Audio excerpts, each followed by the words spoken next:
Welcome to Zeitgeist Zealots. I'm Forrest. Major. Now I'm Robbie. And Matt. And today we've been away for a while, but we're glad to be back.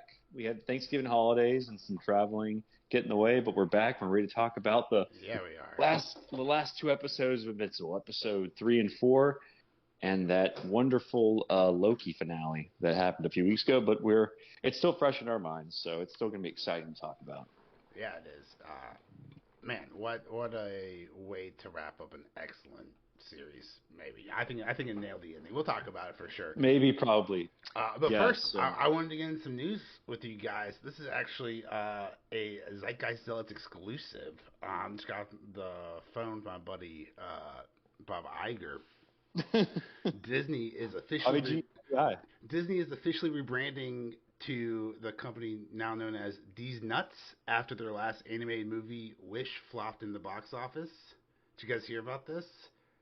3.9. Exactly. Which one? I bet he wishes it did better. I bet he wishes he didn't come back. Lowest scoring movie in over 20 years for Disney on Rotten Tomatoes. Yeah, it is. And it's got, dude, it's crazy. Like, this I think Chicken Little was the last time it scored this low. Mm-hmm. Yeah, that is correct. I think this is like this could be like an actual wake-up call. Now, I know we say that after every movie, but this isn't like... When is the actual wake-up? This isn't like a fanboy. This isn't like Brie Larson. No one's really mad at like bad interviews, right? Like cough, cough, Snow White. Right? But this had Chris Buck as the director, who is the director of Frozen. All right. Chris Buck.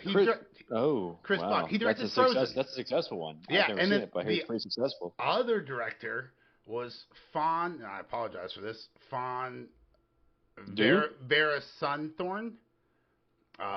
And that person worked on Moana and Zootopia, which are excellent movies, right? So like successful. Great, like the top critic score at the time of when I was looking this up, 33% rating on Rotten Tomato. Now, that's, it's nothing, but that's still, it's still something. Zootopia was strange because that was a Disney movie, but it was not Pixar, despite it being animated. Same with Frozen. These were like 3D movies that were not Pixar, which I didn't realize Disney made those. But I will say this. So I'm a father of 2 kids, and I didn't even know this movie was coming out. I was in Walmart the other day, and I was like, what's this? And they have all this, like, toys for this movie Wish, and I'm like, I've never even heard of this. And when you're a dad with 2 kids who are obsessed with Disney, and you haven't heard about this movie, you know something went wrong. So it almost seems like they purposely, like, undersold it because they knew it was bad. Well, they probably saw it. Yeah, the animation is getting dragged through the coals right now online. It's supposed to be like the worst. Not just like, is it a terrible movie? It's supposed to be like the worst looking movie in 20 years too. Well, it's like Disney Plus really should have, like, for the people who have the ad option, they really should have been promoting this movie on Disney Plus, because most people don't even have cable now, where they can't even control what commercials they see. Right. And they would have seen the Wish promotion and the marketing, but like I'd never heard of this movie until like maybe this week either. I didn't even know there was a 5th season of Fargo until a few days ago. It premiered, like totally by accident. I was like watching, I think, cable TV, maybe like at a bar. Yeah, I saw a commercial. Nice. I saw a commercial for season 5 of Fargo. I was like, oh, I guess I'll watch that. Thanks for telling me, FX.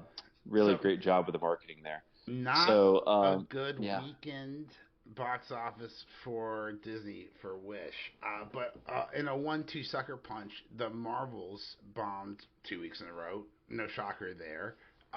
Wasn't it like an 80% drop week on week? The largest drop, the largest second week drop off of any superhero movie until Aquaman 2. Until Aquaman 2. Right? I think that's being geared to flop as well, from what I understand. Which, I mean, just like Captain Marvel, I think it has made $1 billion. Its first movie, and that was sort of at the tail end of 2018. So right between Infinity War and Endgame, right? And Yeah, it's the exact there same was the situation. beeper. There was the beeper at the end of Infinity War. They hyped up like you had with Endgame, the biggest movie event happening of the millennial decade or millennial generation, right? To understand like what was happening, to really appreciate those 23 movies, you had to watch that 22nd movie, right? That's what we were led to believe. Aquaman got that Avatar money. Yeah, so I think Aquaman's being poised to fail, and James Gunn's really going to have his work cut out for him. But it seems like he's Captain Marvel's changing her catchphrase to lower, further, flopper. It's flopper in time, or flop on. So I'll just say, yeah, I got it. It's flopping time. Here's the issue with the Marvels movie, though. 2 of your main characters were introduced randomly in shows on Disney Plus. Mm-hmm. So if you're not invested in the shows, you're not going to be invested in this movie. And also, if you see this movie, if you've seen this movie, you're like, well, wait, now I have to go back and watch 2 different seasons of 2 different shows to like understand what's going on. It's almost too much. No. Yeah, unless you're doing a podcast, ain't nobody got time for that. And talking about ignoring wake-up calls, I think they just said they're going to have a season 2 of Moon Knight and Miss Marvel. And so it's not like they're guessing. It's not like they're looking on Twitter and they're like, man, we're getting so many impressions with Miss Marvel. They have the actual metrics of how many hours of Miss Marvel was watched. And then they were like, let's keep going. My question is, do you think more Netflix Daredevil is being watched than Disney Plus shows? Maybe combined or separately? I just know that She-Hulk will get 5 seasons before Daredevil gets the reboot completed. They're just going to keep canceling it, probably for the best, firing. Yeah. Or before Blade ever gets even into its production stage. Yeah, Mahershala Ali will be in his 60s before they start filming on Blade. It's going to be Blade and Beyond. He's literally, I think he's literally 15 years older than Wesley Snipes was when Wesley Snipes started doing Blade. Or something like that, yeah. Cause he's just like, I know, he's gonna be like all CGI anyway, just like Captain Marvel, so it won't matter. So yeah, we ready to get into? We can help. Well, I just got a couple more things, if you don't mind. I do have some hope for the listeners that maybe the board of directors or Disney creatives over there are starting to take notice, because I don't know if you knew this, guys, but Captain Marvel and Valkyrie were supposed to have been confirmed as lovers in the Marvels. Really? Yeah. Oh yeah, I heard about that. And they cut. But suspiciously, after the Pandaverse came out, that line was removed from screenings.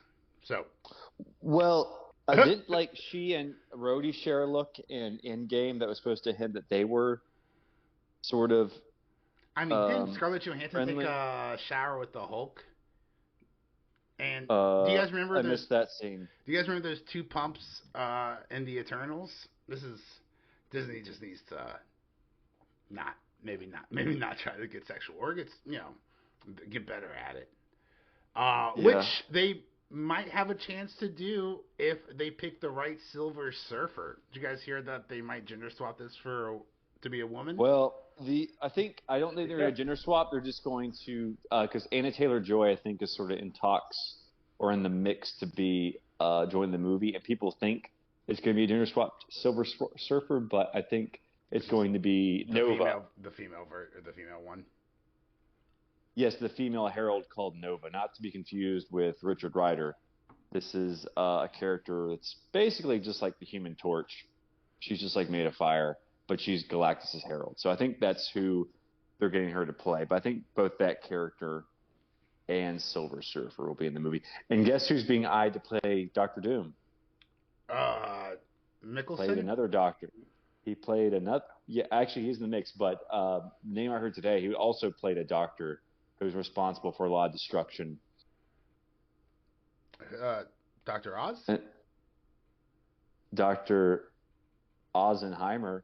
Sorry, I can't think of a good segue. But yeah, Cillian Murphy, I think, is being eyed to play Dr. Doom. Oh, it's about time he gets into the MCU. Well, he was Scarecrow for all three of those Nolan movies. I mean, it's just like he was good. they just keep, like everyone just jumped ship from DC to Marvel or Marvel to DC. I'm trying to think. Yeah, who also? Well, you know is, who's like, not jumping ship is Dave Filoni, because he just became the chief creative officer of Star Wars. So he'll be working right next to Kathleen Kennedy. You know, who knows? Maybe two wrongs can make a Ray. I don't even know if like that's gonna make any difference. Because basically, I thought he was sort of in charge of Star Wars creative. Yeah, so it's like a hollow sort of announcement. And I don't really think anything. This is my last little bit, and I have to include this because we have Matt with us here today.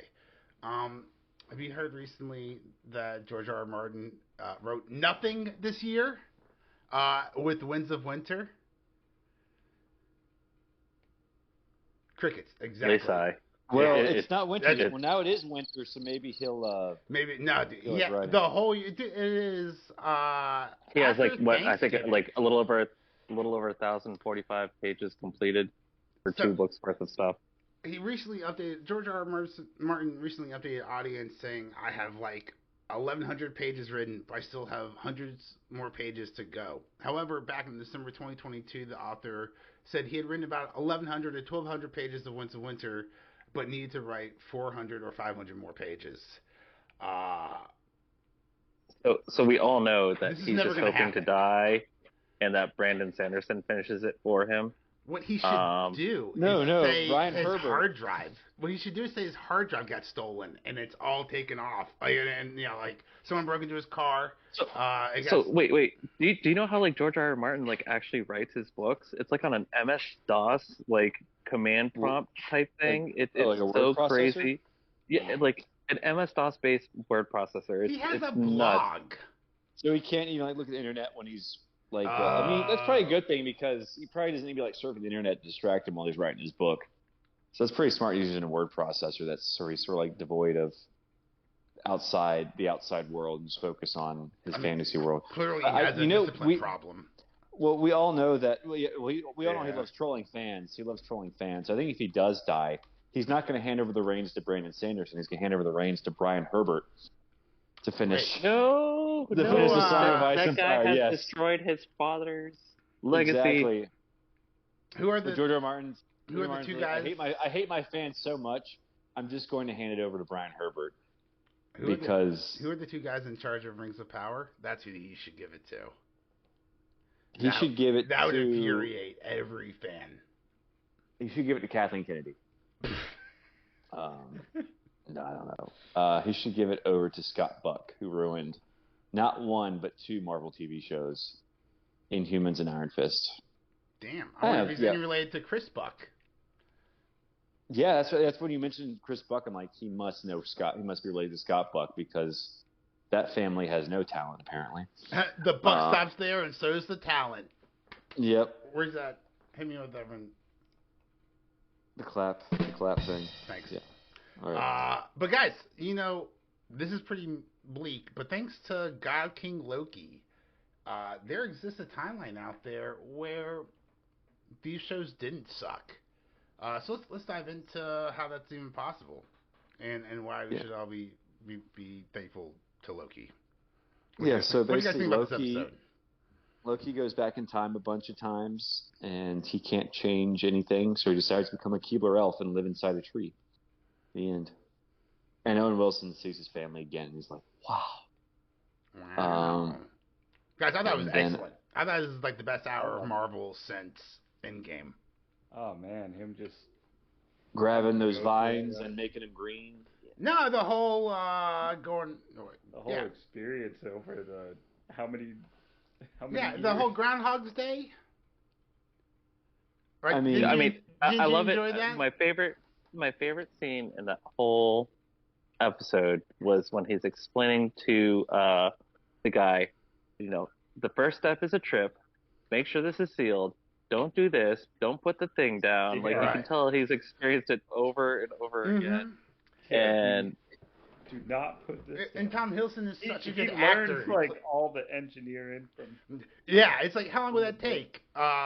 years, decades, centuries, and then it's like a few centuries later.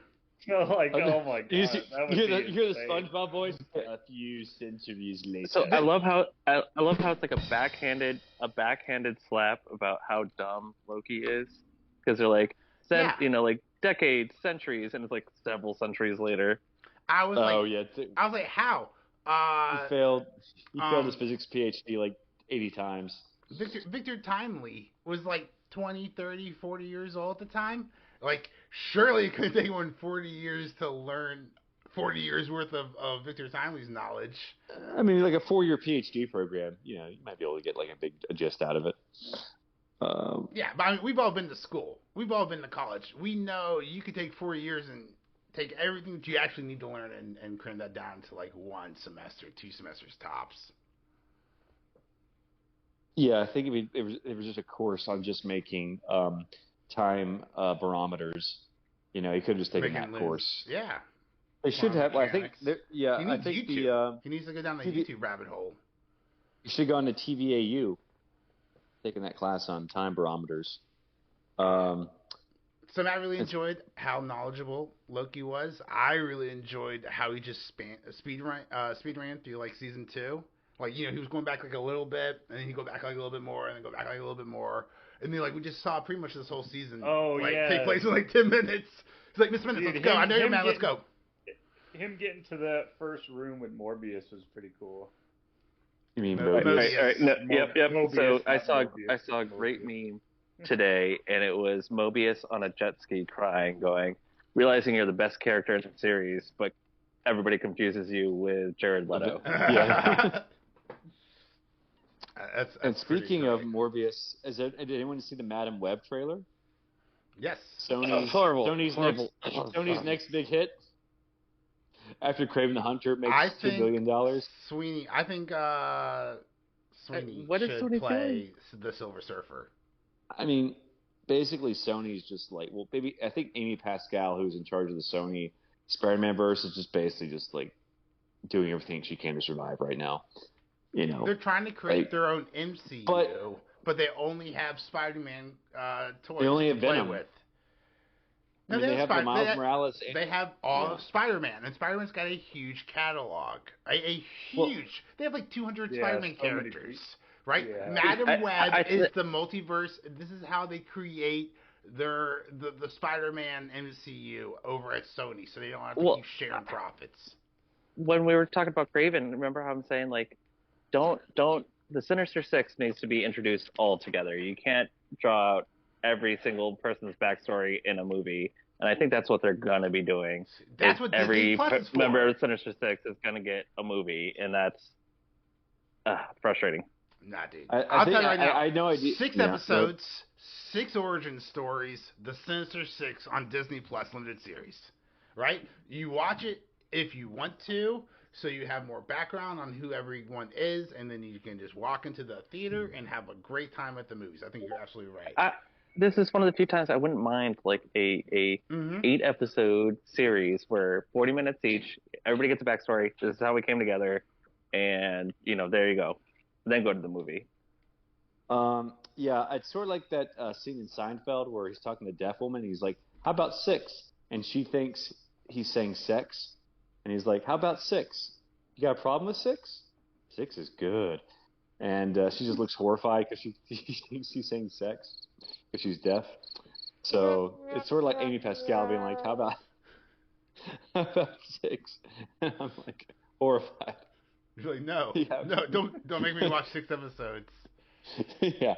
So, but yeah, is it the Rhino going to be in? Is the Rhino going to be in Kraven the Hunter?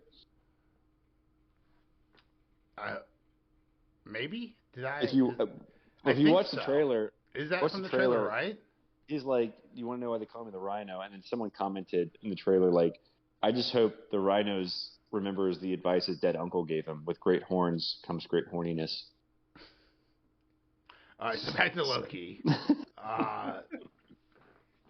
I thought there was some really good writing and foreshadowing in this TV show. I wanted to call out foreshadowing for the season 3 that's never going to happen. No, for the or end, foreshadowing for the finale, for the last 10 minutes or so.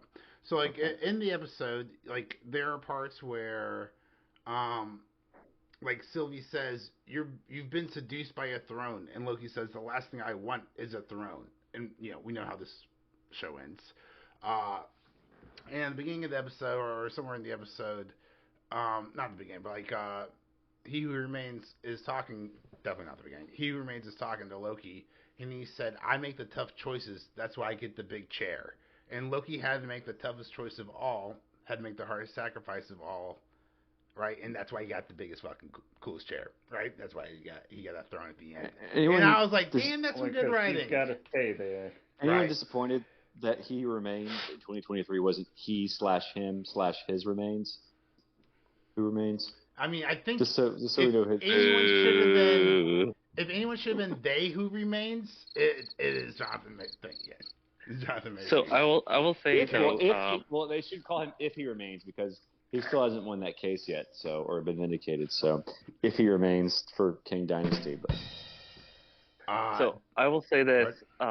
One of the gentle nods to writing, because we're always bashing the writing, but season 2 has done really well in encapsulating season 1, and we find out at the end of season 1 what He Who Remains really wants, and that is for somebody to replace him, and that's ultimately what we get. So we were already told how season 2 is going to end, right, at the end of season 1. Yeah, and that's finally some good writing. You know why that was, though? This is the only show that had true direction. Did you guys know that Marvel's been running around, like all these shows are going around without showrunners? Like, that is absolutely mind-blowing. But Loki, season 1 to season 2 was a complete story arc that the writers had in mind from the very beginning. That's why it's so congruent, and that's why it works so well. And dude, I can't wait to just spend a weekend and binge season 1 and 2 and just watch it continuously as the one story, because if you think about it, at the end of season 1, he just he flips back and there's like a brand new TVA, and in season 2 he just hit the ground running, right? Like this whole story takes place of like 2 weeks, maybe a week and a half. I don't even know. Well, over centuries it took him to learn physics, but yeah, true. I don't know. I'm just I think he's probably gonna. I'm pretty sure he's just going to have a. I'm pretty sure there's not gonna be season 3. I think there's going to be. No. He's going to show up in King Dynasty or Secret Wars in some capacity. So yeah, but yeah, this show happened. I mean, I didn't like season 2 as much as season 1, but at least it seems like it has a definitive ending. And I know they changed showrunners, so I think there was definitely a dip in quality this season. But Sylvie still a bitch this episode, who could just not, like, she just every day she wakes up and chooses violence. Like, there's a point where she's literally, it's like, all right, everyone can die, and they'll have free choice as corpses, or we can preserve what we have. And she's like, she's like, what? She tries to argue that the death of everyone is better than this misjustice that's going on in the TVA. And it's like, whoa, calm down. Like, we need new leadership. We don't need to burn the whole universe down. We just need to get some new people in charge. Time to start fresh. Yeah, so like again, that's probably my biggest complaint. And I know like Loki needed like an antagonist or whatever, and so it was Sylvie this season. But I didn't like how it was written. Yep. That's my biggest complaint. I guess you can go work at Wendy's now. Just What did you guys think about Loki's costume? At the end? It's sort of weird. It was kind of like, why did you choose that? Like, why the slippers? Did you notice that his helmet and his horns were the same black metal that like the Rock is that he was walking towards was made of, and had like the gold on it? So that's kind of cool. Did it have the gold on it? I think there was a piece of gold in there. I mean, maybe not, but there's the same. There's definitely same black mineral rock. as the throne. Yeah, it was the same minerals as the throne and the rock and the mansion at the end of time. Okay. Mm-hmm. Interesting. And then, so dude, he's walking up. But that whole epic walk up. The music is so good. And then, I mean, it could be better. I feel like that's when you play like the main theme, the dun dun. Like I was when I replayed that in my head, I was just add like the title music into it because I think it's better. But at the end, like when it goes into the Loki theme or whatever, dude, he's grabbing branches and he's just walking up, dude. It's so fucking good, dude. I was like, this is what we should get every week. And it's like forming a big cape behind him and everything. So no, it's Yggdrasil. That's the crazy part. He rebuilds Yggdrasil, which is the life, like in Norse mythology, it's like the universe. It's the tree of life. And it's literally Yggdrasil, so Also I love how they tie it into Norse mythology. So wait, the Mormons are wrong? The Mormons It's have Yggdrasil. The Mormons have a Yggdrasil. tree of life. No, Major, you obviously watch Screen Rant because he pronounces it incorrectly as well on Screen Rant. I love Ryan Airy, but it's Yggdrasil. I mean, like, do you say Barcelona or Barcelona? I say go fuck yourself. Okay, I was just saying like I say Chelsea. Yeah. What do you think happened to Ravonna? Because she's back in the I guess the garbage dump of the TVA. I think she got ate by Elias. No. I think a variant of He Who Remains, Kang, is actually controlling Elias, and it's not going to be as scary as we think, and she's going to be like, oh, cool, yeah, let's go along with this somehow. There's some other plan. You, this is a thread Marvel will never approach again. We will never see Ravonna Renslayer again. Well, they're already saying that they're like sidelining Loki for a prolonged period of time because of this. So we will never find this become. This isn't our Loki. This is a variant Loki. Our Loki's dead. Our Loki got killed by Thanos. So yeah, he's kind of like this was like an extra little. Was that the sacred timeline though? I think so. Yeah. The one that our Loki died in. Yeah. Oh, now we did find out that the Kang variant in Ant-Man was not He Who Remains or Kang, because Mobius calls him this. You see at the end when they're wrapping stuff up in the new TVA, and he calls him the 616 adjacent. Yep. The He Who Remains variant on 616 adjacent. So that's the reference to the Ant-Man movie. So confirmation that he's not dead. He was just handled, but it's not the same guy. Yeah. So I guess now that Loki is the god of stories, right? That's his official title now. He's he's sort of like the big man on campus now. He's right. You might say he's really powerful. He's super powerful. He has, omnipotence. He's invincible. He's the god of lady boners. That's for sure. Guys, that look on his face at the end. How long do you think it took them to record that? Like, how many takes do you think that took to get that face right? Oh, when he's sitting there and like he's like content and he's just staring off, it was and then it was a little hint of a smile, like Well, like he I miss finally everyone. His throne at the cost of his friends. He is lonely once again. Like, so just that look. Can he watch on those timelines while he's sitting there?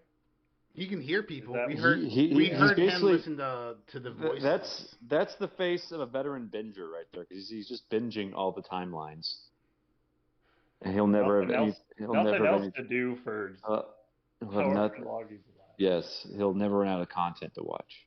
So basically, Loki's us, because Disney just gonna keep turning out content. It's not good. Like the Watcher. Futurama episode we watch. Make sure to subscribe. We'll be covering What If. The next Disney Plus show coming out in December, I think. They're doing. Oh wow! No. What is it? Reviews. No, I'm putting my foot down. No. It's one episode a day. No. They're doing one episode a day. No. You're watching it. You're doing it. I'm making you watch it. I was hoping Marvel was done this year. I mean, the year only has like 1 month left. But I was like really hoping we're done with Marvel. But it's not 6 weeks. I think it's like, or how many episodes? 6 days. They're doing they're doing one episode a day. They're dropping it. So nice. I can do that. Yeah, whatever. I'll watch it. Why not? Ready to move on to Invincible? Yeah, My absolutely. segue did not work. So let's start with the So episode. first, as we're moving on to Invincible, how depressing is the fact that we now have a how many month layoff and we only got 4 episodes? Oh god, dude, the mid-season, dude, I didn't realize it was a mid-series finale until today, and my heart sank to the bottom of my shoes when I found out that That next week, Invincible is finally back to us. next week, no more Invincible. And it's coming back next year, or Probably 2024. Oh That my is gosh. the time to do it. Well, Amazon got subscribers for one more month because it literally have like 4 weeks of content, and then like people just cancel after the fourth week. Well, so this, I believe it's February or March. this I can. allegedly due to production issues, and Yep. the director said to preserve the integrity of the show. I'm paraphrasing here, right? To preserve the integrity of the show, it's best if we split it up like this. That way, you get some Invincible, and then we'll have Invincible the way we like it for you in 2024. Well, 8 more weeks of Fargo. I guess will have to sustain me until then. Yeah. So, Sweet.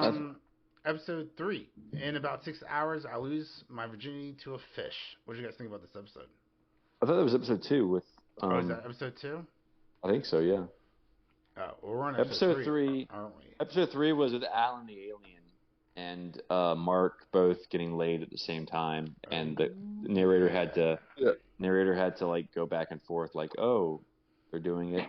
We'll go over here. Oh, they're also doing it. This cat's licking himself. Episode 3, I watched a few beers deep and then had to revisit the next day because it was really like 3 episodes in one. And every time I kept thinking the episode was over, a new episode would start. So I love that. Mm-hmm. Yeah, don't skip on those mid-credit scenes. It's a whole nother episode. Well, it's just sort of insane. It sort of showed us just how crazy, these 3 Viltrumites are, like probably the first we've seen in the show since Omni-Man. It really just shows like how powerful they are. So powerful. Yeah. So it's just nuts how these guys haven't taken over the. How are they not taken over the universe They're just already? sending one out. Because apparently Alan can't even beat one. No, bureaucracy. Yeah, it's Bureaucracy. Yeah. They say, hey, you go to your planet and you take it over, and if you can't, we'll kill you and then send another person. Mm-hmm. So it's just the bureaucracy. That and they're too busy killing each other to prove how awesome they are. Oh, okay. Well, that makes sense. There is a little secret revealed, but I don't know if I should say it. Say it. I mean, do it. Say it. Should I? Yes. Yeah, say it. Well, it's later revealed by Nolan that there's actually less than 50 Viltrumites left in the universe. Oh, because they're all killing each other? It was actually from the Scourge virus. Oh, is that what you meant by the Great Purge? Yeah. Yeah, where did I miss this? Well, the first... They had... it Robbie's reading the comics. I'm reading the comic. It's not in the... Oh, dear God. It's not in the episode yet. Spoiler alert. It's the word you were looking for, Robbie. As Tip pops in. Oh, my God. What a fucking that's why I asked if you didn't want... I've read the comics, but, like, completely forgot about that. Yeah, no, thanks for the reminder. I don't so there's less than 50 Viltrumites. I guess that's why there's... Yeah, and that's why they're spread out to only, like, 1 per planet. You think but they don't want that. They don't want that revealed because it might make them look weaker than they really are. How would you just not put all 50 of them back on the same planet and just reproduce? Like, hey guys, I know like to conquer, but we should probably just reproduce. Outside Viltrum, there's a whole ring, but it's not asteroids ring. It's a ring of bodies around Viltrum. Of dead Viltrumites just floating in space. Yeah, like how we have virus satellites. Just put the 50 remaining Viltrumites in an orgy tent like they do at Burning Man, and just have. But then there's even more about who made the Scourge virus. Was it Alan, or was it Thetis? You have to subscribe because Rob will tell us next week. Thetis, voiced by Optimus Prime, who I guess is working for the Viltrumites. Well, I'll tell you, it wasn't General Kurg, that's for sure. Or a Viltrumite. Oh, is Thetis a Viltrumite? Just tell me. Tell me. Yeah. Okay. So he's a Viltrumite pretending to be a non-Viltrumite, even though he's the same species as the Viltrumites. And they could figure it out. He's the one who made the Scourge virus. So wait, so who's he working? He's like Palpatine. He's working both sides. He's like working for the Viltrumites and he's working against them. So what is it, Rob? No, he's not. He's turned on the Viltrumites like a long time. But why is he giving them information then? Because he's the spy, right? No, he's not the spy. Oh, the one who's running the coalition of planets. Yeah, that's not the spy, Thetis? No, he's the one who's like running all of it. You guys ever been like in a conversation with a bunch of people, and then two people start talking about something you have no idea what they're talking about, and then it's just like. You didn't watch the episode? Thetis is in charge. All right, so is Thetis pro-Viltrumite or anti-Viltrumite? Who's Thetis? Thetis is Optimus Prime. He's anti-Viltrumite. He made the Scourge virus. So why did he try to kill Alan? Oh, is that the head of the council guy? Yeah. Okay. No, he didn't. He saved Alan. No, he turned off his machine, remember? Which one you're talking about? Remember when he said, "Forgive me, Alan"? Yeah, that's Thetis. Yeah, that part. Yeah, well, that part didn't happen in the comics. I was a little I guess they're taking a different route or something else. Oh, okay. So Thetis is the spy in the show, but not the. Unless he's turned him off to basically upgrade him into. Yeah, I think he's going to turn into a little cyborg. Huge bulky self. Well, time will tell. But stuff with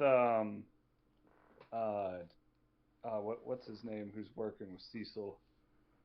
Donald, yes. Yeah, let's talk about the side plots. So, Donald watches. Donald's a clone. Donald watches footage of Nolan killing Donald. Nolan grabbed him by the spine, and then he just blew up in the building. In the comics, apparently he doesn't know, but I think in the comics he's a cyborg from the beginning and knows it. So he's not really like. He uploaded his brain, and like his brain is kind of like part of the new body, but it's like a completely different body in the comics. So it's kind of weird. It's like not really a clone. It's like a transferring the brain into a new body type deal. So like what Robot did, basically. But you notice when he like stabbed his arm, but it like bent the knife. It did bend the knife. So he's not a robot, but he's definitely maybe superhuman. He's got some. Maybe he's going to be like have some adamantium skeleton. Maybe. Well, I have a feeling the Maulers are sort of behind Donald's resurrection, and that's why they reintroduced them. Talk about the Maulers. Oh man, they're definitely one of my favorite characters in the series. So this is the first time ever. I mean, at least in Canada, or at least that we're exposed to, where the Mauler twins know exactly who the clone is, and that doesn't work out. That does not work out well at all. You can see why it's much better than just not know at all, and just have them bickering. I did like how he made his clone call him King Mauler. But then just instantly poisoned his lemonade. The clone becomes the bitch of the twins. Gets his lemonade poisoned and dies. I thought that was great. Man, you make some shitty orange juice. I think it's not as shitty as you think it is, or it's about to be a lot shittier than you originally thought. When you're talking about, you notice there's a lot more F words flowed especially in episode 4. Yeah, no holds barred. I think the comic wasn't as violent when it first started, but then it's got more and more violent as it went along. So, y'all know why Science Dog was changed from Science Dog to Seance Dog in the show? Trademark. Isn't it? They didn't own the rights. They didn't own the rights to Science Dog. Even though Robert Kirkman created both of them, which is weird because I thought Robert Kirkman owned everything he created because that's the whole point of Image. But comics. I was gonna say, but aren't you aware of how he was Hollywood much cooler. works? He was cooler looking in the comics. You don't own anything. Scientology probably bought Science Dog. But then I guess Amazon hasn't paid him for the rights to Science Dog, so they had to create Seance Dog. Well, they had to pay. I'm guessing $100 million to J.R.R. Tolkien's estate. They would have had to pay Kirkman more money, and he was like, "I got enough, so we'll just change the Science Dog." How good is the writing? I legitimately thought it was paying the rights to Kirkman, so that, and they wanted a Marvel reference once again with Doctor, whatever his name is, Dr. Dog. You were so close there. You were halfway there. Uh, Let's talk about dude. How good was the writing? So like, Debbie is trying. You see Debbie go on this arc. She's been talking to these people. She goes on a bad day, or she almost goes to a day. It's not really. It's a cup of coffee.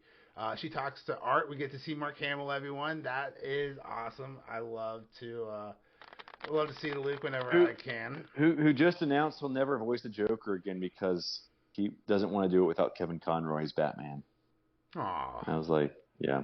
That's sweet. So he's a sweet. He'll just be on Invincible now, and maybe or a doddering old fool if you follow him on Twitter. It depends on wherever you think. Comment down below.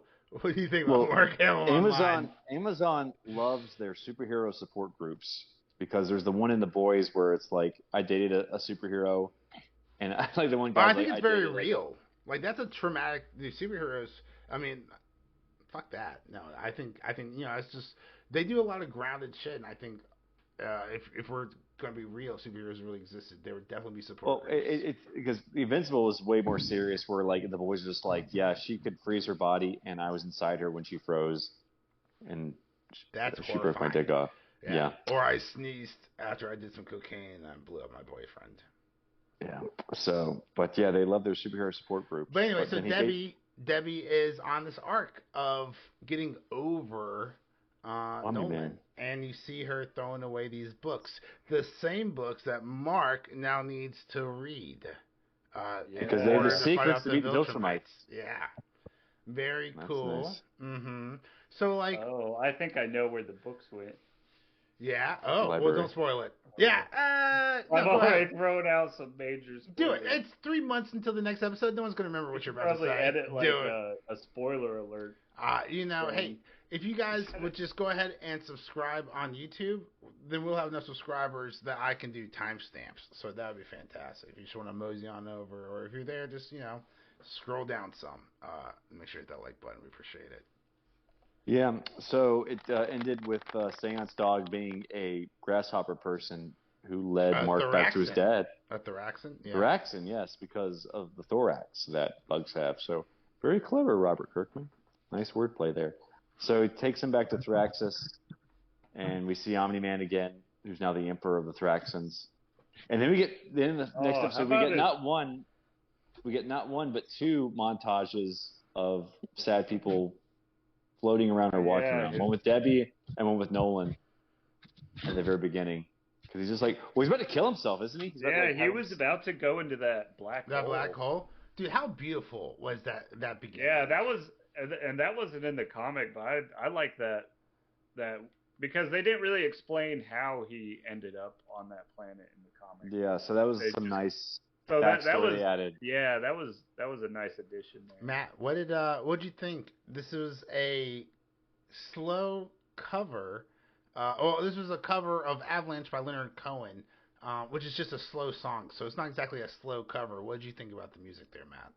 So I actually didn't mind it because it wasn't slowing down a fast song or whatever.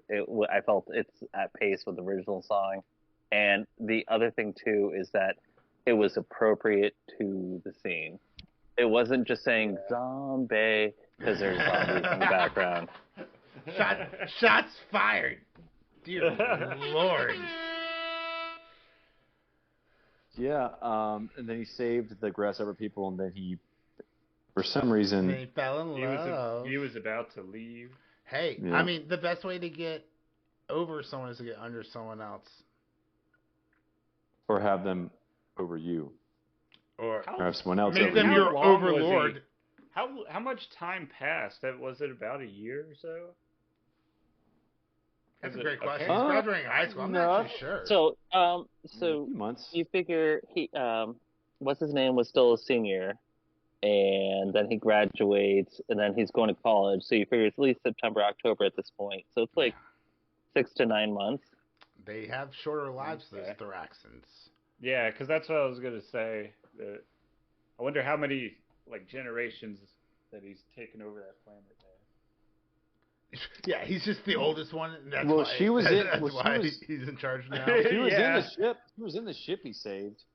So I'm Keep guessing all the like wisdom. maybe she was in his 20s. She was in her 20s, and like a few months passed. Now she's in her 40s. She has the child. So I don't know. Best not to think about it. So yeah, I thought the fight scenes were pretty great. How with good the was other it? How good was it to the hear choreography. J.K. Simmons' voice again? Like Dad. Who? J.K. Simmons as Omni-Man. Oh yeah. Right? When he starts talking to Mark, you're like, "Ah, Dad's home." Such a good voice actor choice. Mm-hmm. Excellent. It fits the role. I mean, dude, last week there was Optimus Prime, and then this week we got J. Jonah Jameson. J. Jonah Jameson's back. So JJ, I love He it. basically does look. Omni-Man does look like a roided out J. Jonah Jameson if you think about it. They did it on purpose. It's so they're gonna do a live action of this next, obviously, and so yeah, go ahead and do it. I'm all on board. Also, I think J.K. Simmons is a roided out version of J.K. Simmons. Isn't he like jacked? I think he like works out. Yeah. Yeah, so. I think he's pretty jacked already. So he might just have to wear a tight shirt for the live action. And a wig. There's no wigs a in wig. the MCU apparently because J. Jonah Jameson was bald and. Wait, hold on. J.K. Simmons? So, is that the author of The Hairiest Potter? No, that's J.K. Rowling. They're cousins. No, The Hairiest Potter. Like Richard Simmons, J.K. Simmons. That was obscure. I was Richard thinking the Harry, Well, no, he's Richard the Simmons' Hairiest brother. Potter. My He's related to apologies. Richard Simmons. Yeah, put those crickets on. It was a bad joke, all right. My apologies. I was thinking of J.K. Rowling, the author of the hairiest tweets. Yeah. Ooh. The author of. Yeah, I did my. W- Fuck you, I did. Yeah, author- I got there first. I was like, did my own joke. The author of WB stock plummeting because they have all their eggs in Harry Potter, the Harry Potter franchise apparently. Like all they have is Harry Potter and DC, and really, in regards to DC, all they have is Batman at this point. So we'll see if James Gunn can turn the ship around because they're sitting like a gold mine thing at DC, right? Damn, I didn't think about that. I didn't. But what see about a Harry single Potter? Superman walking around on Halloween. They've gone through Harry Potter. What else do they do? They're rebooting the. They're just rebooting the book series. Make another story. Are they going to reboot the book series already? Yeah, they're just going to do Sorcerer's Stone again from the beginning because like WB's. I thought they were going to do like another generation or something. I don't know. I mean, I'm pretty. There's going to be a Harry Potter show. I don't know if it's going to be. It's just going to like have everything that wasn't in the movies, like Peeves, and Oh man, yeah. I wish they had Peeves in this. I just imagine that like as you're walking, like Harry and the gang's walking around, there's just like witches in the background doing like TikTok dances. Like I love it's the like first modernized. movie. I love the first movie when it came out, but I was like, what the fuck is Peeves? Yeah, movies whose plot revolves around cell phones that are boring. You would hate the movie Cell then. Gen V. Yeah, Gen V is so boring. Well, I think they're on their cell phones. I think Departed came out at a time when like texting was still sort of new, and I think that they incorporated it into the plot pretty well because there's like a scene where he's like telling Jack Nicholson's character that the money's there, and he just like texts a money symbol. Yeah. But he has to do it like in his jacket so no one can see him texting. So I think they did it well. That's different. The Departed was just a good movie, and they utilized it as a like a tool in the plot, but not like reliant on it. Yeah, and I think that it was like one of those first movies where you actually see the text like on the screen as they're texting. Thank goodness. And, yeah. That was like the movie The Killer did it too because it just shows him like buying a fob tracer or a fob copier on Amazon, and you see the actual like Amazon receipts on the screen. So like he's ordering them. Yeah. Really quick, I want to shout out to Netflix this week because they fucking destroyed it. Last weekend we got The Killer, and then last night we got Reptile. Both movies are phenomenal. Who makes Reptile? So Reptile's on Netflix. It's a Benicio del Toro stars as like it's this detective crime procedural, but it's really well done. Oh, And okay. so I gotta check in it out. back-to-back weekends, I have watched great, amazing movies from Netflix. So And- I'm always Wow, negative. all and This right. is me being positive. You guys have to watch both movies, The Killer and Reptile. Well, Alright. they also released the new Scott Pilgrim cartoon series, which I'm sort of interested in because I never saw the Michael Cera movie. I just What? was not a fan of his. Oh.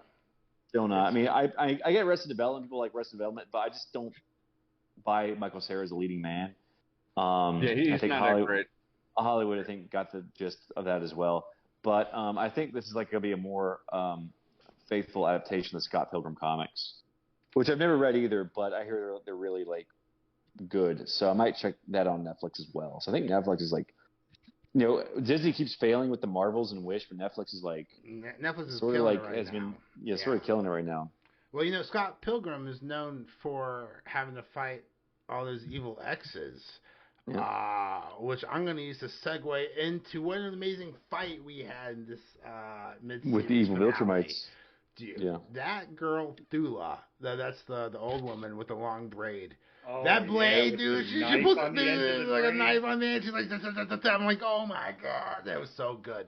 And then, like, Well, when you've been alive for thousands of years, you just see how dumb Mark is, or not how dumb Mark is, just how human or how half human Mark is, right? And no one's like, no one tries to convince Mark to stop holding back, and that he needs to kill her, or he's gonna be killed. And then later on, kill or be at killed the end of the world. fight, he holds back, he hesitates, and she just stabs him like it's she does prison. the just don't kill me kind of look. Yeah, and then then smile and stab. It's the idea of he doesn't know what he doesn't know. So Yeah. And, Right, and he's still a kid. listen to your fathers, guys. I mean that would be hard. They're to just trying to keep snap you. into They're just trying to keep you kill safe. mode. We forgot one subplot. I think it was in the previous episode, but Robot and Monster Girl go on a date. So that relationship is blossoming. We also didn't talk about Adam, Eve, and Damage. Yeah. Or that's. Oh yeah. Apparently her constructs are Kill failing. Cannon. Kill Cannon. That's it. Oh yeah. Kill Cannon. So no relation to Coheed or Cambria Kilgannon. No. Kill Cannon.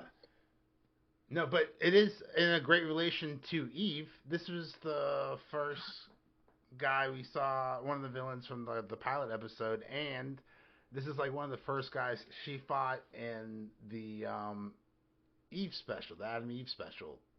Oh, one of the just like meme villains who's always popping up, the elephant guy.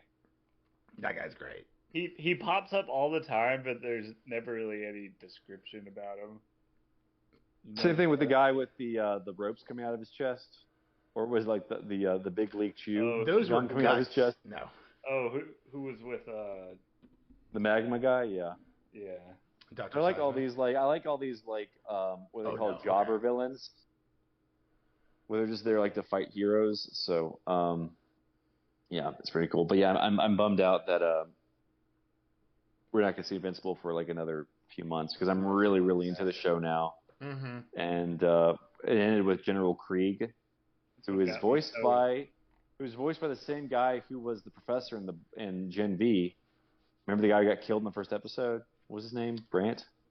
Professor Brandt? Was that the first episode? Yeah, Gen V, the guy who got killed by Arnold Jr. Mm-hmm. And Clancy Brown. Yeah, that's it. Yeah, he was General Krieg. Yeah, so that's cool. Yeah, I thought that was really cool. And now Invincible is tasked with Omni-Man's original mission of preparing Earth for a Viltrumite takeover. So and then we now have the trolley problem. I would love it if we have Alan looped in and they go after Earth instead of Earth. That'd be hilarious. Oh, Urath, I think it was. Yeah. Yeah, so I guess, Rob, like you said, that they're going to send Conquest in to kill Mark because he's not assimilating Earth. They send that chick Viltrumite first. Oh, who's like the nice warning, and then Conquest shows up. He's the real warning. Yeah, Okay. yeah, she was like, the next time they won't be so nice, or in however the way she said it. I wonder if they're gonna sleep together. And she wasn't lying, because when Conquest showed up, Yeah, what does Conquest do to him? Doesn't he like snap him in half or kick his ass, doesn't he? It's been so long Yeah. since I've read the comics. Since season 1. God, that was such a good season. Yeah, so what a good episode. I really enjoyed well, it. What'd you guys think? he did almost die, but Cecil grabbed him secretly and thought he could contain Conquest, like locked him up. Oh, in yeah, that's solid right. steel. Hubris. Yeah. I tell you, Cecil's. Because he wanted to try to get information, but that failed instantly, basically. yeah. Yeah, so a lot to look forward to. Angstrom Levy didn't show up at all these 2 episodes, which I was disappointed in because they're sort of like building up to be the big bad this season, but he's barely been in this season. He was in the first episode and he was like sort of at the end of the second episode. We haven't seen him at all, so I'm wondering if he's going to like have a pulling a bigger Thanos role. on us. Yeah. But he's supposed to be like Kang if Kang was interesting. You know? He's got all the variants, so. Yeah. But yeah, I'm looking forward to the second half of Invincible. I'm really sad that we're going to have to wait a few months, and I don't even think The Boys is coming out until next year, right? Does The Boys have a premiere date? No, it's just What If, baby. What If, get ready for it. And then I guess if you guys want to, do you guys want to watch Reptile or The Killer? And, yeah, I've seen The Killer. I can recommend it. It killed. So, when you watch it, Michael Fassbender never once blinks on camera. Really? Okay, I didn't realize that. He's pulling the old Hannibal Lecter. Hannibal Lecter trick. Oh, well, in the really? last scene, I won't give it away, but the last scene, he sort of almost blinks. But Matt, do you think there's going to be a sequel to The Killer? Because it's based off a comic book series, right? And there's like more stories after. With how successful this is looking, I could see it happening. Mm-hmm. But Netflix, when something's successful, they dump it after the first season. So I'm hoping for another one, because this one just, when you step back and realize what you just watched for a little over 2 hours and how enthralled you were by it, it's literally a guy who doesn't talk on screen but is narrating everything for 2 hours, but you're like at the seat of your like chair. This movie just like flew by. It seems like a very, very short movie, but it is like 2 hours. But it's just that first scene's like just like 20 minutes. Yeah. I compare it to, do you remember Ronin from the 90s? One of my favorite films ever. Ronin. It's very similar to... Yep. Well, not much happens, but the whole time you're just like, oh my God, It was more similar to me like that French movie, Le Samurai. I don't know if you've ever seen that one. That's another French movie about like a French assassin who like sort of his employer sort of turned on him. And, he kind of has to take matters to his own hands. I think it was definitely sort of like an homage to that. But, I think if there's like more stories we told, I don't know, I haven't read the Killer comic, but I imagine there's more than one story. This was like the first volume they were adapting. So if there's more to be told, David Fincher, wants to do it, then I say they should go for it.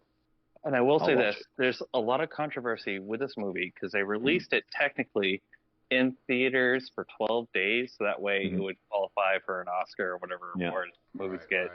And there's a lot of controversy behind it because it was released immediately straight to streaming, but also kind of released to theaters just so they could be put in the Oscar category, because we still don't accept straight to Netflix or Disney releases as proper movies for the Oscars, and it's frustrating.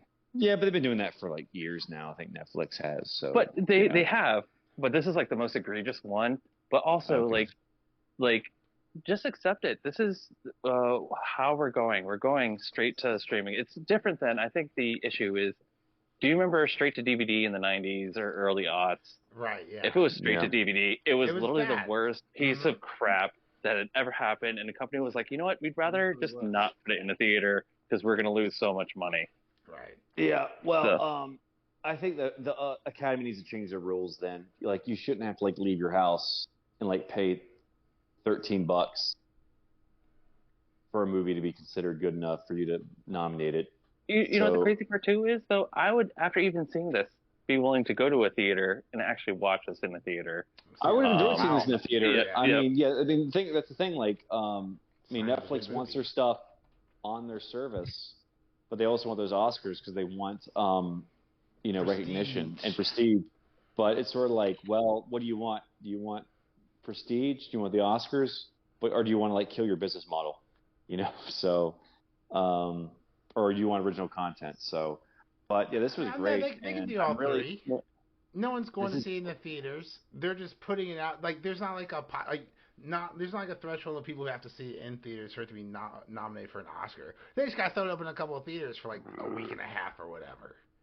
Yeah, I think they're not losing Netflix subscribers because someone spent $14 at the theater instead of $14 online. But like I was saying earlier, Thanksgiving, Turkey Day weekend, Turkey Day week, they released back-to-back phenomenal movies, and it's just like Netflix is kind of starting to come back, and I don't know if I'm just like worn out with Disney, or worn out with Peacock, or worn out with Paramount, or worn out from whatever service I subscribe to. But like Netflix is actually starting to like. Netflix is killing it, right? You're like maybe I should get rid of Netflix, and they're like, no, they're still releasing good shit. Yeah, and Stranger Things is about to come back, and hopefully, I'm really hoping that The Killer, like, I'm not sure like how successful it is, like numbers wise, but I'm really hoping that like it gives David Fincher enough clout in Netflix to be like, hey, let's make Mindhunter season 3.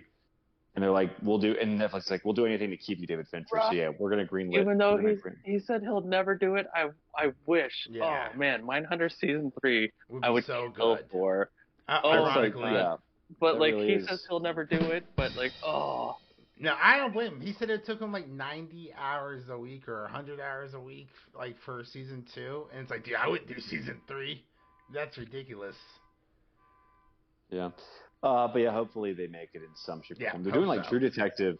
They're doing True Detective season 4, which it's going to be in Alaska, and it's coming out in January, and I'm definitely going to watch it, and then I'm definitely going to be disappointed because it's not season 1.